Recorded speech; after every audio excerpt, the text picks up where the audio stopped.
నాగుల చవితికున్న విశేషం ఏమిటంటే దానికి ఏదో సంస్కృత పూజా విధానం ఏమి ఉండదు. వీళ్ళందులో పాలు పోసేస్తారు, అక్కడ నిలబడి ఓ మాట అడుగుతారు.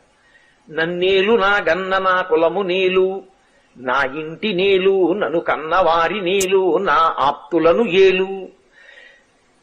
పడగ తొక్కితే పగవాడనుకోకు, నడుము తొక్కితే నావాడనుకో, తోక తొక్కితే తొలగితూ వెళ్ళిపో, ఈ నూకల్ని పుచ్చుకో మూకల్ని ఈ పిల్లల నూకల్ని పుచ్చుకో మూకల్ని ఈ పిల్లల మూకల్ని ఈ. సంతానకారకుడు నాగదేవత.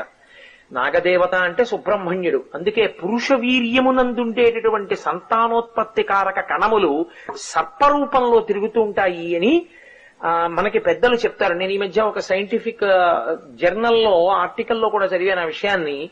సర్పరూపంలో తిరుగుతాయి అని.